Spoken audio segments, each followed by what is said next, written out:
very pleased that we have two very distinguished people with us, including my dear friend Jeff Adam, of course, and Ron McGregor. And I read with great interest a piece that he wrote very recently. It was a fascinating article, I thought, which deals with how troops ought to be deployed, how we ought to think about the military. And I think that ought to be the basis of this conversation. Let's start a conversation about what our needs really are. I went to the quadrennial meeting on the budget of the Marine Corps. And it was astonishing to me because there was no discussion about mission, only discussion about retrenchment. Now, the retrenchment is probably desirable. This wasn't as if I opposed it, but I kept saying, why 180,000? Why not 150,000? Why not 200,000? Why not 100,000? There wasn't any justification. It was just a mandate from the White House to cut the budget. And very little thinking, no philosophical underpinning to the decision that was made except to cut.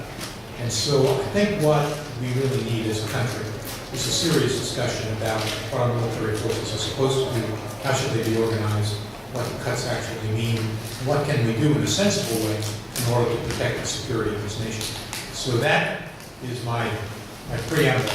And so, Doug, you wrote this great piece, so why don't we start with you, and then we'll respond. Well, one thing is I'm sure you work here on the Hill, and you talk to your bosses and your constituents and so forth. One thing to keep in mind is something that Alfred Thayer said to Teddy Roosevelt when he was the Deputy Assistant Secretary of the Navy in 1899. I'm sure you're familiar with Alfred Thayer. If you're not, Alfred Thayer wrote about sea power and essentially framed the argument for the great fleets that we built in the 20th century. And Teddy Roosevelt had come to him and said, I've got a real problem. And at that point, remember, Alfred Thayer was persona non grata when he happens to write this book. And he said, Captain, there's this man, Lieutenant Sims, and Lieutenant Sims has developed a technology for use on our battleships that compensates for the roll in the ocean, so that when the gun fires, it's accurate, it's a target. The admirals were furious with that. And the reason the admirals were angry is they said, if we do this, then engagements will occur at greater ranges, and our officers will be unwilling to bring their ships alongside that of the enemy and fight it out at close range, which was what navies did in the 19th century. And he said, what do I do? What do I do? They want to lynch Lieutenant Sims. And Teddy Roosevelt, or Alfred Thayer, who was a captain, said, Mr. Secretary, no service can or should be expected to reform itself. That's your job. And that's, if I say nothing else for the rest of the hour, not that Jed's beard is cast over, but if I say nothing else, remember that. You can't expect the services to do anything other than what they're doing, and that's what you saw. There is no questioning of anything. It's how do we keep doing what we've always done? How do we sustain the status quo? How do we keep the money flowing? Money flowing is very important. You know that from your experience here on the Hill. Members are very concerned about keeping the money going. They're worried about their districts and factories. People in York, Pennsylvania, they have 500-600 people employed building armored fighting vehicles to keep them employed.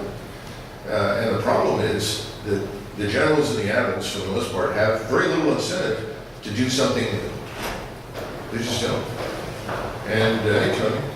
And since there is no serious external military threat right now, there's even less incentive for them to do anything. Because their argument is, well, everything we're doing is fine, isn't it? And then the second part of this is, at the same time, the downward pressure on defense spending is unrelenting, and it's not going to stop. The American people have said, look, we're not going to support any more interventions. The bottom 90% of the American electorate is very unhappy with the situation right now. We are not recovering. Everybody says we're recovering, but that's not what most people think. My point is very simple. It's not going to stop. So you're going to have less funds in the future than you've had in the past.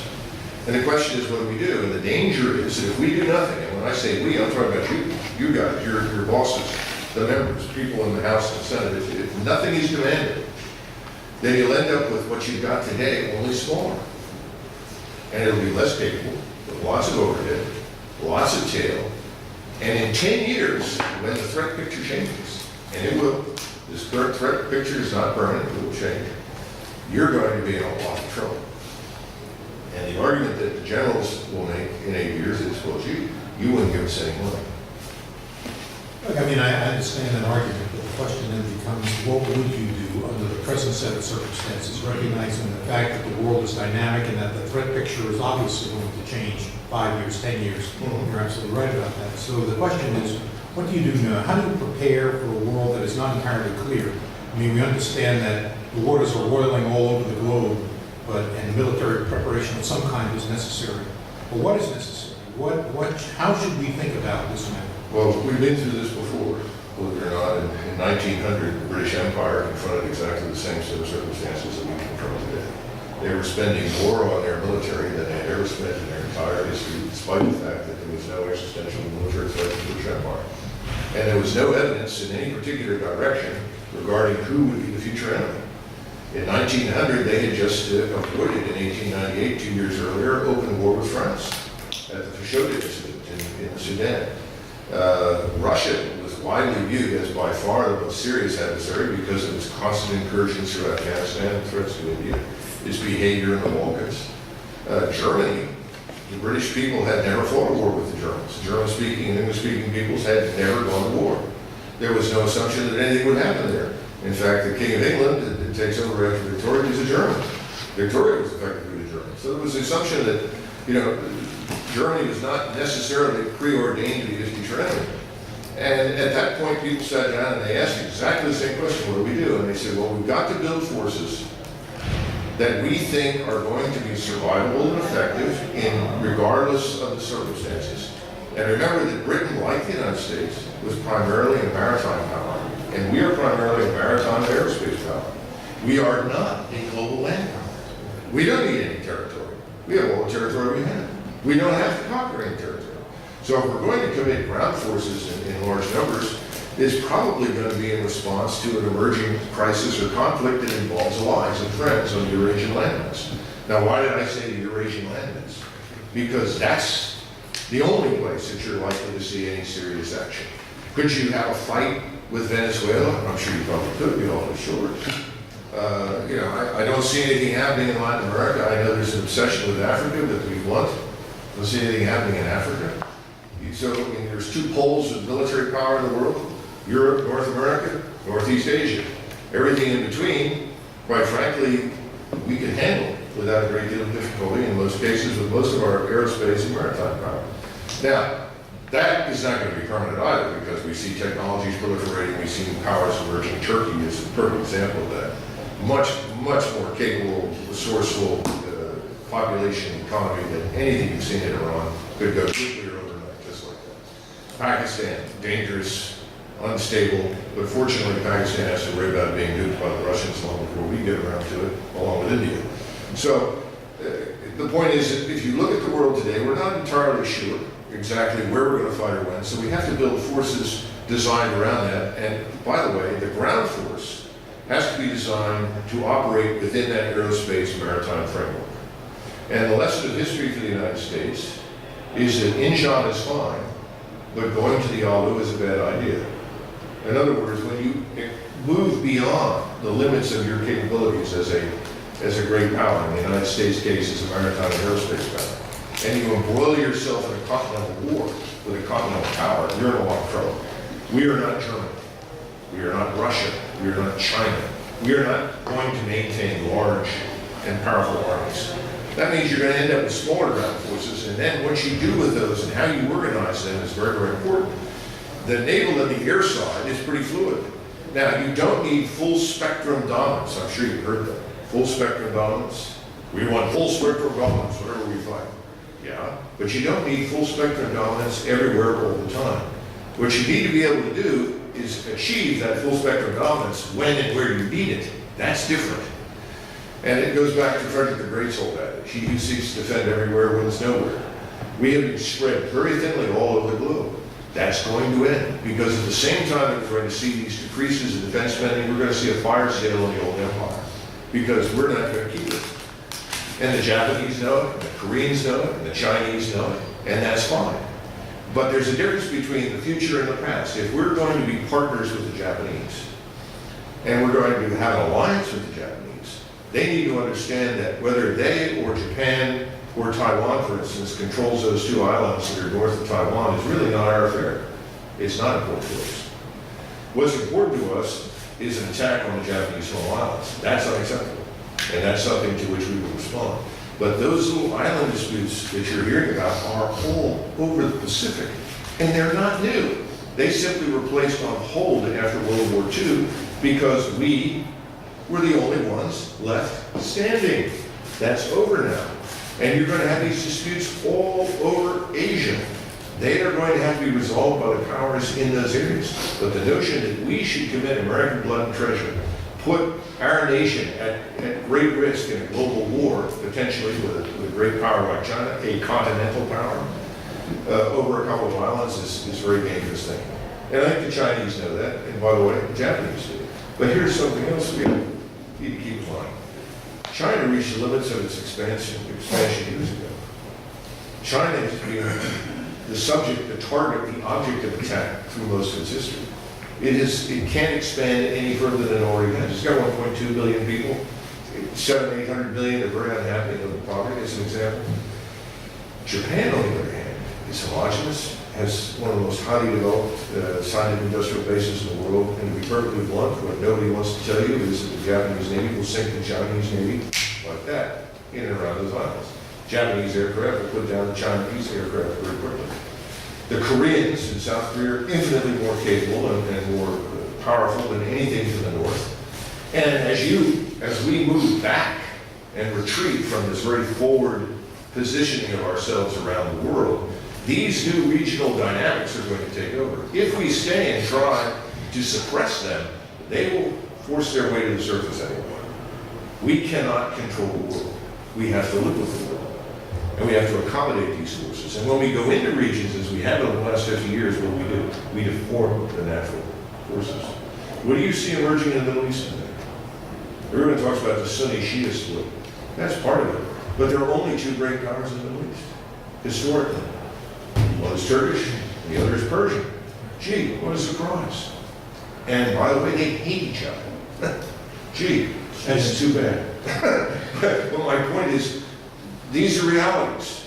And the Shia, historically, have always aligned themselves with whom? Christian Europe, against the Sunni Turks. So the point is, we're seeing old dynamics reassert themselves. This is not going to stop. This is going to continue. It's a matter of maneuvering through these things and engaging in what I would call partnerships of limited liability. Partnerships that make sense, but are not unambiguous, unconditional, and unending. Because yesterday's partner may be tomorrow's opponent, depending on the circumstances. We have to be flexible. We can be flexible because we are a maritime and aerospace power. We are not trying to hold other people's territory. But if we do have to go in, and it becomes an issue of tipping the balance in favor of one side versus the other, we have to be able to do that with the ground forces appropriately organized. And that's really those are my basic strategic arguments on force design. And they're not popular because as soon as you admit that you don't have to be everywhere all the time and influence everything everywhere all the time, the services are afraid of losing money. And they're right. They are going to lose money, but that's going to happen anyway. So the question is, when the defense budget is cut to $400 billion, what do you do with what's left over? How do you organize it? And there's a lot of bloat in it. You know, for instance, right now in the Marine Corps, there's one officer for every 4 enlisted men. In the Army, there's one officer for every 5 enlisted men. What? This is bizarre. This makes no sense. You know, but look what we're shedding. Look what we're dumping out of these forces. Thousands of Marines, thousands of soldiers, the people who can actually deploy and fight. You know, it's the same in business. How many people do you have in the assembly line versus how many do you have in the intermediate managerial levels? What are they doing? What do you want to maximize? Production, productivity, and output. You want to maximize sales. You don't necessarily want to maximize management. The Department of Defense is at the end of 50 years of Cold War bloat. And these forces were all designed at the end of the Second World War. They're they're enshrined in the 1947 National Security Act. Then we moved to Goldwater Nichols, which did some positive things in terms of joint us on a strategic level. But then at the very end of the Cold War, we built these giant global command structures at exactly the point in time where we needed to constrain those and reduce them in size. We have too many combatant commands.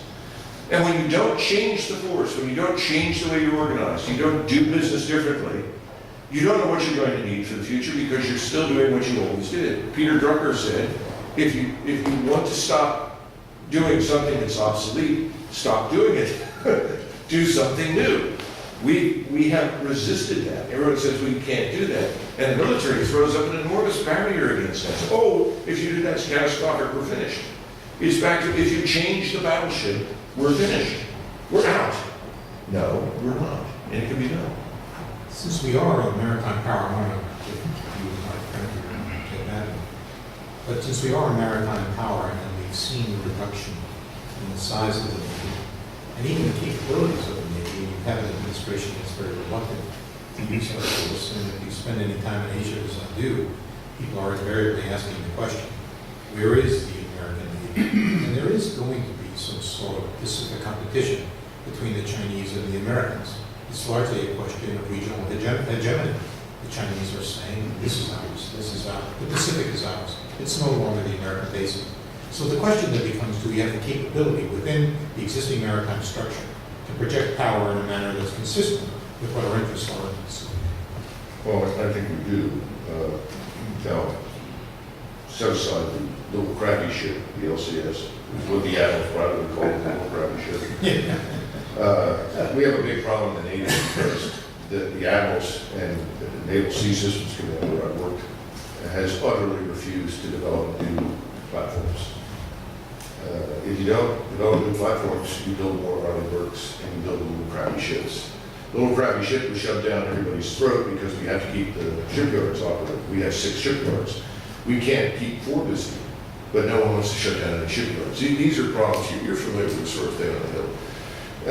But the bottom line is, yes, we do. I mean, there's more military power in one U.S. Navy carrier battle group in the northeastern Pacific than there is all over Asia except for Japan and China. And if you look at China, China wants to restore the Sino-centric sort of cultural economic realm, which is what they had for thousands of years. But all they've done is precipitate enormous forces against them. The Japanese are in the Philippines, the Japanese are in Vietnam, the Japanese are in Taiwan, the Japanese are everywhere in Korea. I don't know if you've been following it, but the Koreans and the Japanese already have secret arrangements to cooperate in the event of any kind of conflict. These things are now coming into the open. The dumber the Chinese behave, the more pushback there is. The notion that we have to lead with the nose is wrong. What we can do, and do very, very easily, is stand behind all of these countries, encourage them to do what they have refused to do for decades and cooperate, and we can sell them lots of capability that they want. We're going to go down to 9 carrier battle groups. Carrier battle group is being selected for eventual extinction, like every platform in history goes through this. 2 of those, I would make a deal with the Japanese tomorrow morning. How would you like to have 2 carrier battle groups in return for which you forgive part of our national debt to you? If you gave the Japanese 2 carrier battle groups, the Chinese would probably come unglued, but it would be a very useful way to put an end to a lot of the stupidity in Beijing. There's another problem with China nobody here understands. China is not the Soviet Union. Not only is it weak, far, far weaker militarily, but in contrast to the Soviet Union, the party and the Communist Party and the military were inextricably intertwined, very separate in China. And a lot of what's happening is happening over the objections of political leaders in Beijing who do not like this confrontation for the reasons I've outlined. It's bad for business. Who's China's #1 trading partner? Japan and the United States. They're the #1 trading partners. You know, they don't want trouble, but you've got hotheads in the PLA who are trying to assert themselves and appealing to nationalism. There are a lot of problems in China. I'm not saying this is a good thing, but I'm saying we have to look at this a little more with a little more sophistication than we have. And we have to understand that one of the 2 aircraft carriers that the Chinese have has just recently been turned into a hotel. which is probably a good idea, frankly, and that's something we can consider on our own if nobody wants to. But the Navy is also doing a lot of other things that are very smart, because privately, you get with Brainerd in the four-star admirals, and I worked at that level with these guys, they know what the hell is going on. And what are they looking at? They realize that for the Navy to be effective and relevant in the future, it has to have the capability for long-range strike. And to do that, it's going to have to be unmanned, and that's the U-class. It has lots of ups and downs, but they understand that's where they're headed. They understand that they have to have new systems to allow them to influence what happens ashore. But I think the notion that we're at risk, no. The problem that we have right now is that no one wants to think differently from the way they have thought in the past. Odierno is a good example. I want a new ground combat vehicle. Excuse me, General. And why? Oh, I'm going to put it into the 1942 Triangular Division designed by General Leslie McNair. And it's going to replace the Bradleys that are currently inside, the brigades inside the Triangular Division designed by Leslie McNair. Why would you do that? This is exactly what the French Army did in the interwar period in the 1920s and 30s. They took all of the quote-unquote new technology innovations and shoved them in the old force structure. We know that worked out very well. My point is, this is not the answer. The answer is, you want new platforms. You should rapid prototype in smaller numbers. You should put them inside new organizations, find out what the new capabilities are. This should not be viewed in isolation from what the Air Force and the Navy bring to the fight. In other words, there has to be a holistic approach to force development. We can't afford, nor do we need to bring everything that we brought to war years ago. You know, a lot of people don't realize this, but in Desert Storm, we put 340,000 men on the ground. During the Korean War, when we were fighting the Chinese army, we never had more than 200,000 soldiers on the ground in Korea. What was the difference? And if you look at the forces, the difference was that most of the guys that we put on the ground in Korea in 1940 or in 1950 and 51, 52, 53 carried rifles. And there was a lot of artillery, huge quantities of artillery. And most of the bombs we dropped and missiles we fired didn't hit anything. Today, we actually hit targets. Here's a little tidbit that the Army doesn't want anybody to hear. Nobody on the ground wants to admit this, but this is true. In the 40 days of the air campaign in 1991 during Desert Storm, the United States Air Force struck more targets, effectively, more targets in 40 days than the 8th Air Force hit between 1942 and the end of World War II. Now think about that. That's staggering. And the Army and the Marines will tell you, no, that's not important. No, it is very important, because it's a tremendous enabler for you on the ground, but it's also something that you on the ground should be interested in magnifying. You know, we're recently going through the 40-year anniversary of the 1973 Arab-Israeli War. And if you go back and you look at that war, it's very important. People are not paying enough attention to it for the right reasons. Some of you may have looked at it and will remember that the air defense technology that was employed by the Egyptians was very effective against the Israelis. And ultimately, the Israelis were successful. Most of that air defense technology was destroyed by tanks on the ground. And as soon as the Israelis were able to cross the canal, their number one priority was not to go to Cairo and conquer Egypt. It was not to occupy Egypt. It was to destroy the air defenses. Because once the air defenses were destroyed, you had absolute unchallenged air supremacy. And with unchallenged air supremacy, what can you do? You can be completely inept in many respects and very incapable, and there isn't a whole hell of a lot the enemy can do about you.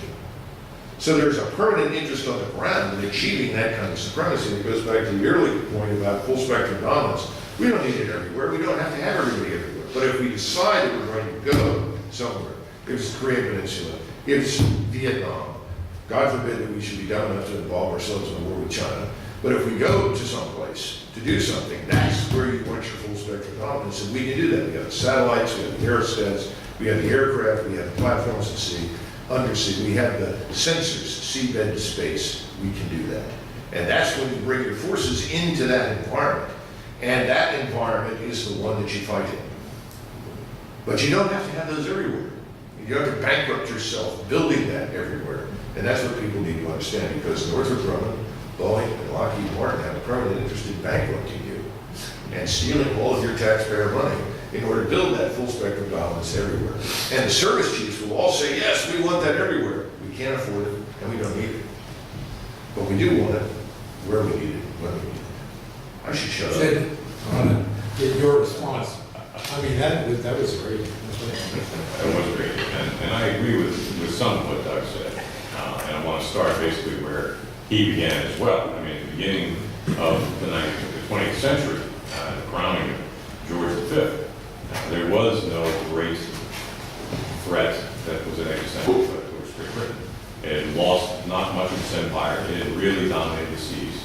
And it faced very little. If you saw the parade of kings at that coronation, the German king was there, the Hungarian king was there, the Prussian king was there, yada, yada, yada. They were all there, a great show of unity, a great show of friendship.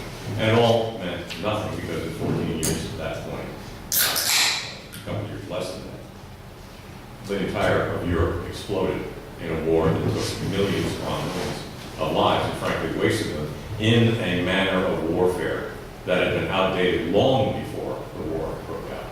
And you have a situation, well, a couple of things come to mind with that. One of the things we had, then they had, was the fact that war had progressed to the point where it could be mechanized to a degree, but the massed formations of armies were unable to deploy any technology that allowed them to break through. And as a result, the millions of casualties, the hundreds of thousands of Tommies, I mean, what was it, the first day of the Battle of the Somme, 75,000 Frenchmen were killed. You know, that is an industrialized killing. It is not warfare because technology has been neglected. And now I go to the point. Except that, like I said, being here, this is important for everyone to understand. That was by design on the ground. That wasn't because there weren't alternatives, that things couldn't be done differently. Well, with all respect, Doug, The navies, if you look at the navies, you know, if you look at the navies, and you look at the standard technology in the navies in 1900, then you look at the armies, it's astonishing, the difference. But the point was they chose to fight a ground war because the Germans made it a ground war by going through Belgium. Yeah, but there's something else that's very important here. And we should miss this. Britain didn't have to fight that war. Britain chose to enter it against a country that was never the enemy, on the grounds that it should help its former adversary, France. When you stop and think about it, this is very important because that's my big nightmare with the United States, that we involve ourselves in a regional war that we think will end quickly. But the point I'm making here is that technology was not able to catch up with the general's desire to grind men into dust.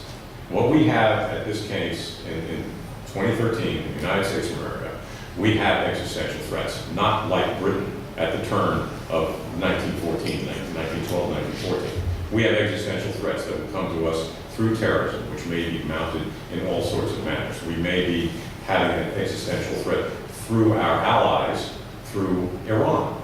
We have different existential threats from, well... Wait a minute, Joe, I'm sorry, but I just can't... I just deserve a little bit, I need to let... Okay, but I want to be able to respond. This is scary stuff. Well, the point of the matter is the world's a scary place. Not at all. It's very specific. Oh, yeah, no, finish your thought. My thought is that we don't have a national strategy which can fund any sort of Pentagon whatsoever. So, again, with all due respect to Doug, it is a big mistake for us to be talking about how we're going to say, well, to the Navy, because they have more admirals than they have ships, that you've got to do away with a little crappy ship, and you've got to get more ships of different types. What we need to be doing is, we need to think about what we are going to do in the world. The existential threats are there. Again, Doug, without, with respect to you, there are existential threats out there. We have to be able to deal with them. And if we don't have a national strategy with which we are going to deal with them, there's no use in trying to do anything else. Before we do that, we have to make sure we have some sort of strategy. And when I say a strategy, are we going to accept a nuclear Iran? Well, maybe we will. Maybe that's a bad decision. Maybe that's a good decision. At this point, we haven't decided. We are going to accept Japanese defense of their own homelands and let them go alone. Maybe that's what we're going to do. Joe Biden is over there in China and Japan trying to talk them into some sort of a compromise. They're not going to go for that. You know, there may be 7 crappy little islands called the Senkakus out there, which might end up being a military incident, not a war, but there are things we have to deal with. The question is, what do we want to do? What reach does America have to have in order to maintain the place that we want it to have in the world? Are we going to be a superpower again? We are not now. I don't mind that we are withdrawing from certain areas. For the Middle East to dominate us for a dozen years or more, as it has, is probably a big mistake because there's a lot of other things going on in the world. We have tried a strategy called nation building, which is one of the cataclysmic failures. It's the biggest mistake we've made since 9/11. And the fact of the matter is we're still trying to do it. And our nation is choosing to have its militaries function in a manner that is keyed to nation building. So that is the wrong strategy. We know that, and it's driving, as any strategy will, the structure of the military. Now, where do we go from there? We need to figure out what do we want to do. That old great line from Sean Connery in The Untouchables. What are you prepared to do? What do we want to be prepared to do? What we want to be prepared to do, I believe, is to have our allies rely on us to a degree, not in an open-ended way. Maybe some are going to qualify for an open-ended commitment. There are some that will. I would say Israel is probably one. I would say Japan is probably another. The point of the matter is America needs to have a reach and the ability to project power. How are you going to do that? Before we get to the idea of shaking up the Pentagon, I know the Pentagon needs to be shaken up, but what are we going to do? We're making bad decisions in the meantime here. We're talking about what are we going to do to the United States of America's Air Force. Are we going to have the F-35, which is unsustainable, too expensive, et cetera, et cetera, et cetera, et cetera? We talk about, well, full spectrum air supremacy. How are you going to do that? When do you want to be able to do that? The point of the matter is the military, in the function of our civilian-driven government, the civilians rule over the military under the Constitution. That's the proper thing to do. We don't want to have the Praetorian Guard. We don't want to have the military telling the civilians what they should do and what they should believe. What we have to have is a situation where, for example, a chief of staff, a chairman of the Joint Chiefs of Staff, is going to be called in to a crisis with the president, and he's going to sit down there in the crisis room in the White House, the situation, or whatever you want to call it, and say, well, boss, here's what we can do. We have these 2 or 3 options. But the fewer options you have, the less choices a president has to deal with them. The American military has its job as to be able to provide as many good options as possible. Right now, we have a situation where our military is structured to fight counterinsurgency warfare. We've been doing that for 12 years. It's not the right thing to be able to do. What do we want to be able to do? Do we want to tell the Japanese that we're going to give them 2 carrier groups? Nonsense. We're not going to give them 2 carrier groups because we may need them elsewhere. The fact of the matter is we have a fleet which is very big and very capable, but what are you going to have in 2 years or 3 years or 4 years? That fleet is going to be different. It's going to have a different size. It's going to have a different manning. And we talk about, in Doug's article, talks about, well, we're going to restructure the command structure here, and we're going to save $100 or $150 billion by doing that. Well, that money's already gone. The money has been gone. It's gone to sequestration. It's gone to other cuts. These things are not going to be giving us another peace dividend. We have to have a way to make our forces more effective and to develop the technologies that make them more effective. Right now, we are strangling the development of technology. The development of technology comes from more technology development. When we cut off, for example, the production of the F-22, we cut off an awful lot of the research that was being done to further fast, stealthy aircraft. We made a big mistake by going into the F-35, which we're compromising all of these things. Instead of pushing the envelope of technology, we're just saying, okay, this is where we're going to cut it off. And this is good enough. It's not good enough. If you want to have a place, any place in the world, if you want to say we can have full spectrum superiority anywhere in the world on day X, well, you're going to have to invest and you're going to have to make a lot smarter decisions in order to do that. The way you're going to be able to do that is to push technology. We're probably going to be able, I think significantly, able to cut the size of the ground forces. That's simply what we're going to be doing, whether we like it or not. How are we going to do that to make those ground forces more effective? You know, to the extent Doug is right, there's going to be some necessary reformation, if you want, of the military's command structure to make it a more lethal force. And that's what this is all about. The size, yes, that's important. The command structure, yes, that's important, but the real question is killing people and breaking things. How much do you want to be able to do that in foreign places at the right time? If you have that decision, if you decide how much of that you want to be able to do in any given place, at any given time, then you have to find a strategy, kind of bass backwards, but it's one way to get there. You have to be able to decide what America's role in the world is, and that's my principal point, because none of the rest of this stuff matters unless we decide those things first. We are no longer a superpower because the President of the United States has decided we should no longer be a superpower. And we need to have the things that we need to restore some level of superpower role, some level, so that other countries can rely on us.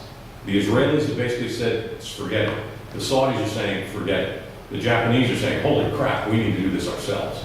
And this is a kind of breakdown. It's not an empire. Doug is right in that. We don't want empire. We're a maritime power. We're an aerospace and air and sea power. And we can project force that way. But we have to decide what is our strategy to do that. Where do you want to be able to intervene? Where do you want to have people who can rely on you? And that's the real thing. Is America going to be a reliable force in the world for its own protection, as well as the protection for our allies? And at that point, I'll turn it back. Well, You have a question? No, I know we're running out of time. Yeah. You asked me where we're going, how we're gonna do it, and then, to me, it's catch-22. I mean, I'm only a buck sergeant from the Vietnam era, so I wasn't at the high levels, deciding how that war was gonna go. But I think the answer to both of your input is that we have to be economic power first, Absolutely. and we're losing our economic power. Absolutely. So if we don't have the economic power, then we cannot have the military power because we don't have the resources to provide the military. And we are already under the gun by having ourselves up the butt and debt with China. I mean, they basically own us. And at the same time, we have to remember the strategies that Ronald Reagan took. We outspent the Soviets, and that's why we fell apart. So we got to have that, the ability to retain or regain our economic power, so we can again be a military power. So you have those two things have to come into conjunction. And the reason why we're cutting is because we're down to economic power. We don't have the resources and the money to pour into the military. The second thing is that I'm just an observer here, but the old military structure, like you guys say, it's changed. It's no longer just the ground troops, because I remember during Vietnam, and it was a disaster the way that those things managed. Is now we have cyber threats, and we have terrorist threats. It's the military's job is, like you said, to go in and blow up and kill. It's not to nation build, and that's another thing that we have to look at, is that's not our role in the military. That's leave that up to the UN or somebody else that's inefficient at it as well. But the thing is that it's a different type of military now. You gotta have more, ability to use technology, just like you said that during the past wars, technology wasn't utilized right, so that's why we got all that, that blood in the battlefields. And we have those abilities of technologies now. So your soldier now is not just a guy carrying a rifle, and the guy's carrying, he's carrying a cell phone or some kind of a pad that basically, when he needed information where they can execute.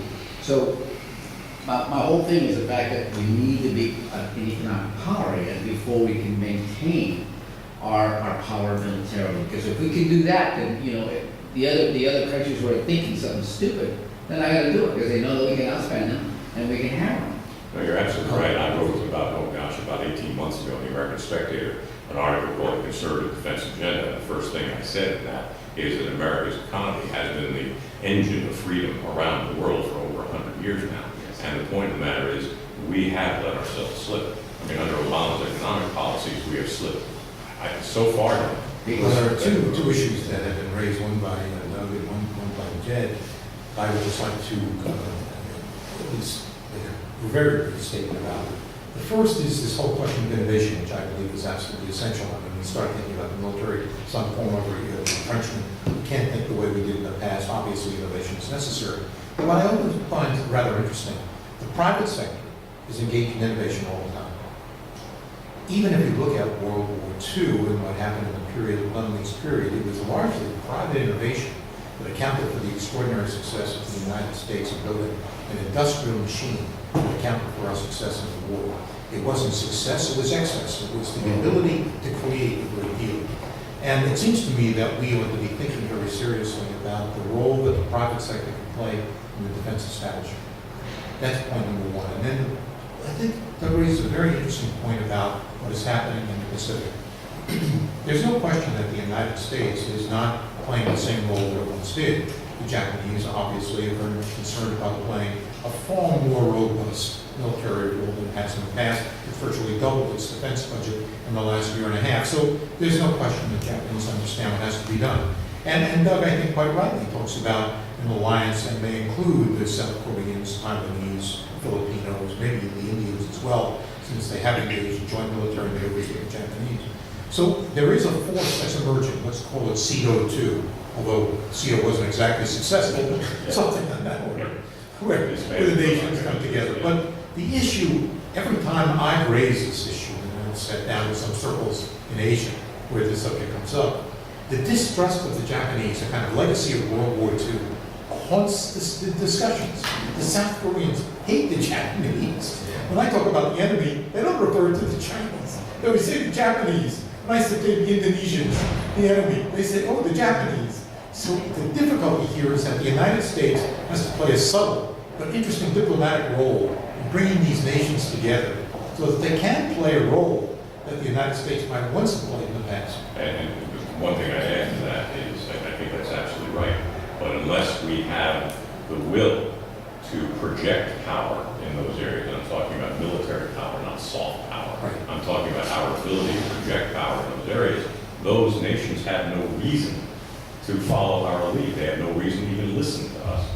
So again, with regard The less we do, the more they will do. maybe, Oh, yes, yeah. The Yoshida Doctrine has been a blessing to Japan.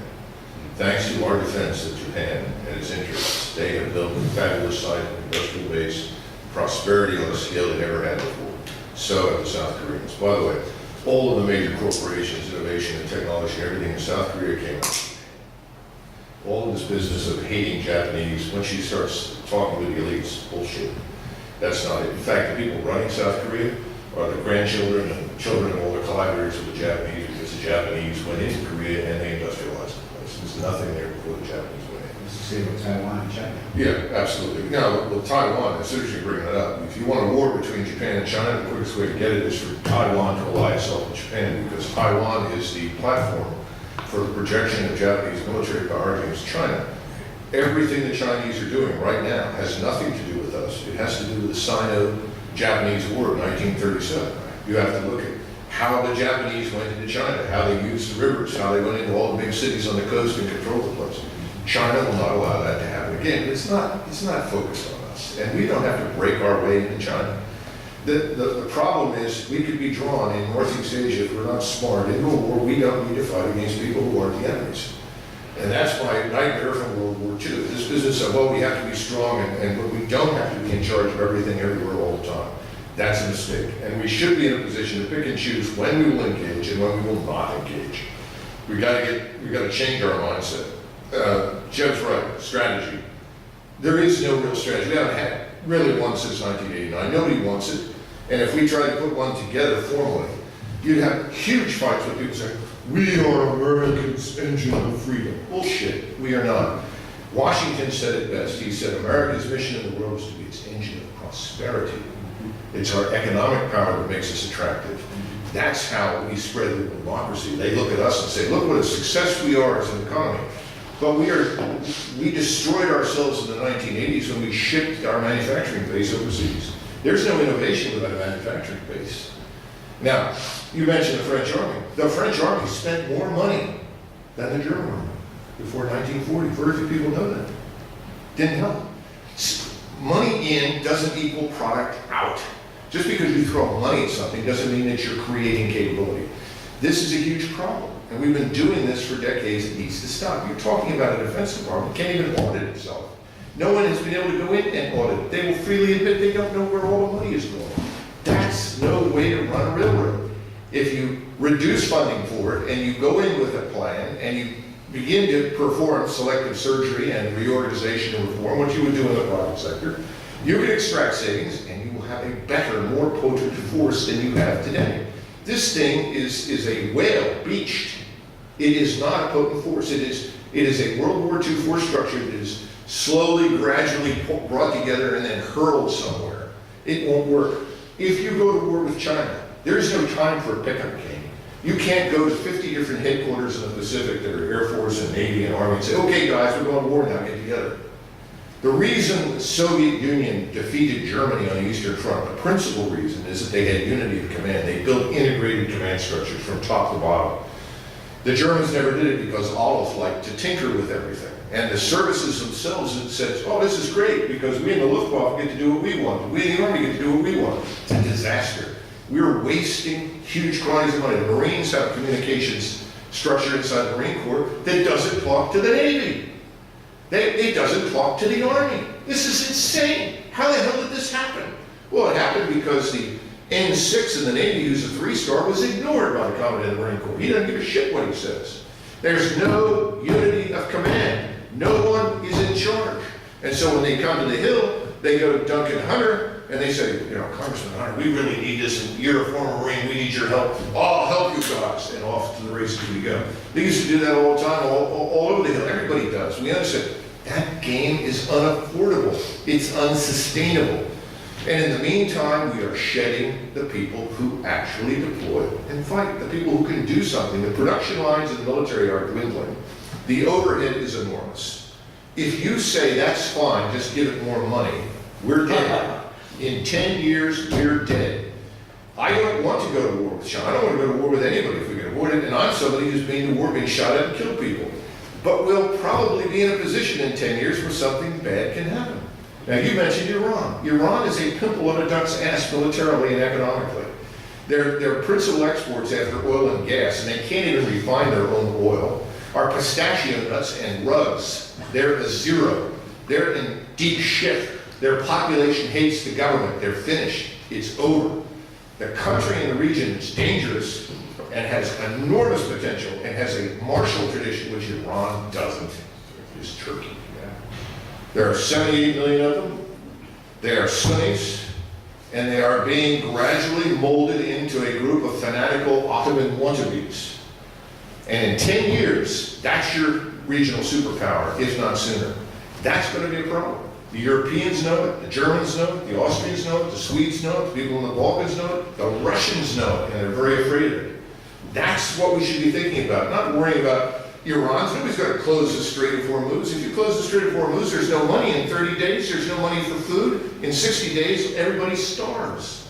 We got to be realistic about this. And Turkey can get a nuclear weapon. It doesn't have to develop anything. Tomorrow morning, from its closest partner. You know who that is? Pakistan. And they probably can get it from Russia too. But No. Well, whatever. The point really comes down to you can't ignore the effects of an Iranian nuclear weapon. That is going to change. That's going to be a game changer throughout the Middle East. It will dominate that region, and we can't afford for them to happen. Well, if you, I disagree. What do you think about the recent agreement? It's a disaster. It gives away. Well, it's very simple. We're, number one, giving them another 6 months in which to develop a bomb, which they're doing. We know that. We know they've been developing nuclear triggers. We know they've been testing missiles versus warheads and the ability of making a missile to a warhead. You know, these are not things that peaceful people do. And we're telling them, well, you have 50% of your uranium that's enriched to 20%. You can keep that, do whatever you want with that. We're just going to say the other half you're supposed to build down to 5%, the so-called civilian level. The point of the matter is they still have their centrifuges running. They have their hidden and hardened systems. These are not peaceful intentions. And those people will develop a bomb, and what's going to happen when they announce that they've got it? Well, maybe they'll use it, maybe they won't. But the point of the matter comes down to we can't afford. Every American president... So you going to stop them? I believe they're telling the truth. Well, you're going to tell them, they believe they're telling the truth. Yeah, when they say they're going to use it. Well, okay. How are you going But to the stop point, them? how are you going to stop them? Who said they're going to use a nuclear weapon? Who said that? They have said many Who times. is that? the Ayatollah, Khomeini himself. Khamenei is against God's law to have nuclear weapons. That's false. That is absolutely false. There was a Fox story that showed that the supposed fatwa that had Khamenei declaring that the nuclear weapon was against the will of God, that was a phony, and it's all there on the record. The point of the matter is they have a belief that this will change their place in the world, and it will.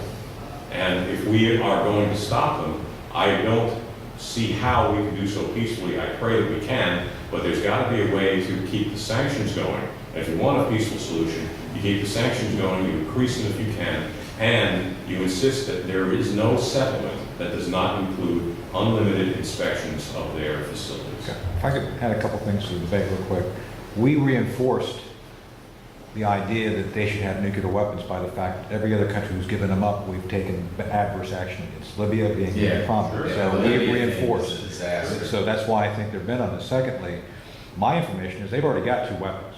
And Reza Khalili has confirmed this from his sources, that they were given to them by the North Koreans. North Koreans have shared this with them, so I think it's a matter of time. And some of you know I worked with Jim Woolsey on this issue back in the 90s, and we knew 5 years before we admitted we knew about the North Koreans having weapons. Second, I just want to throw that out there for the next debate, because we're almost out of time. Secondly, I think there's an issue we haven't really addressed, which I think we should, is India. India now sees itself as a competitor of China more than Pakistan. Pakistan is now an adolescent. It's an annoyance to them. So I think that's something else regarding the population and economic development of that region. And now the Indian Navy is actually developing itself to be more effective. And they are actually engaged in this new internal defense building. And they don't trust the West because they've had bad experience with this. They don't necessarily trust the Russians. But so they're now actually engaging in their own development of capacity. So I think it's something else we should study in the long run. And lastly, The Indians are also having huge economic problems, large unemployment. but they have a plan to move forward, and they're in a much better developments than Pakistan. Pakistan's line is flat.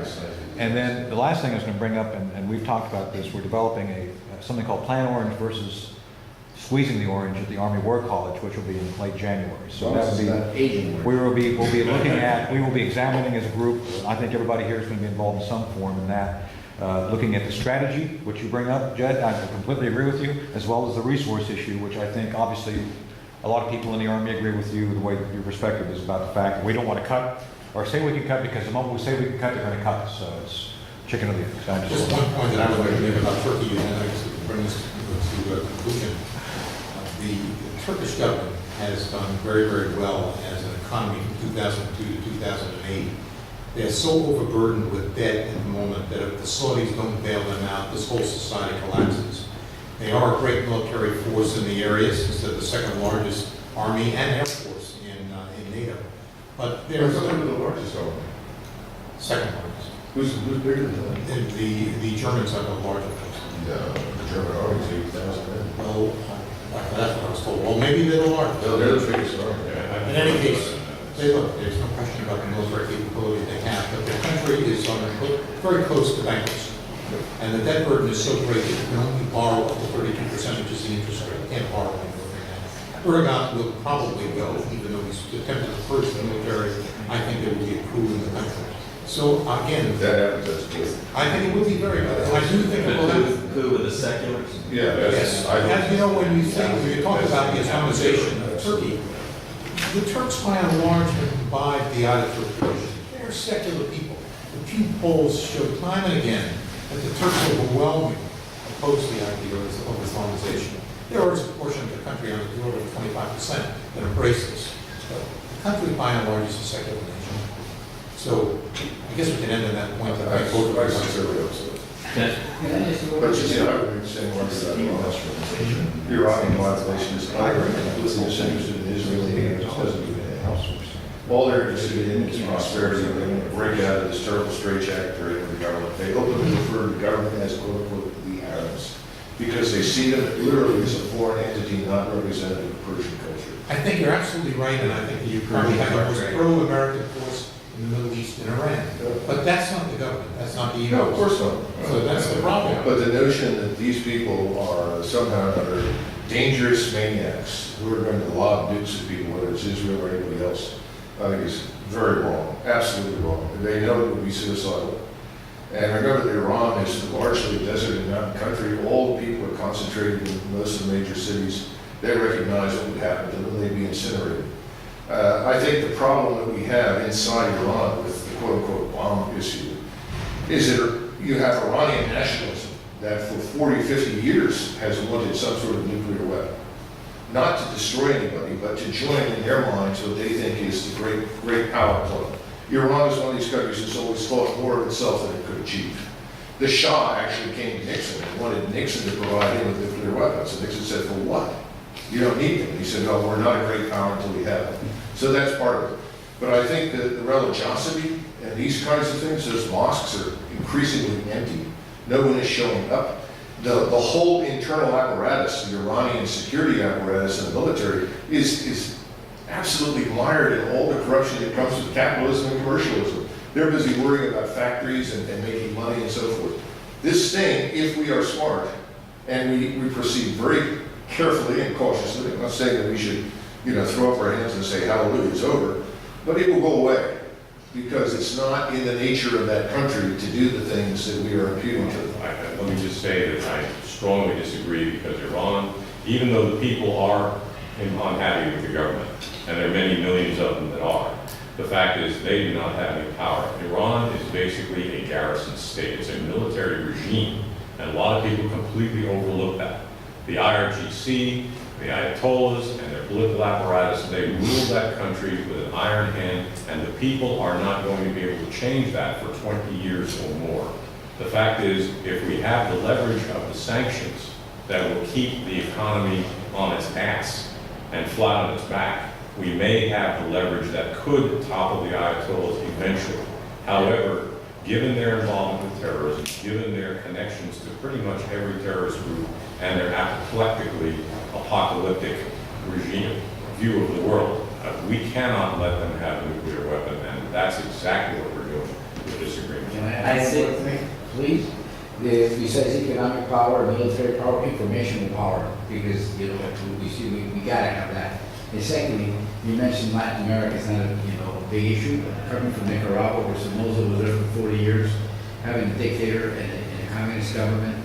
The Chinese are all over Latin America. The Iranians are building, facilities in Bolivia, taking the uranium out for capability. Latin America, maybe it's not a threat in the military sense, but it's a threat in the economic sense because if you have the poverty and the destabilization, we're going to have a huge influx, not illegal immigrants, but the economic immigrants coming to the United States, refugees. Listen, I agree with you. I just don't see much value in attacking those countries. No, I was one of attacking. the people back in the 80s who opposed any intervention. Right, but all those guys are down there, and they're pouring money into those countries, particularly the other countries. I think this has been a fantastic discussion, but in lieu of the time, I think that we should meet in the near future to discuss Iran and Latin America. We're going to have every opportunity to do that, make sure that we have a replay of this in New York. And Doug, thank you so much. Very good. Thank you for joining us.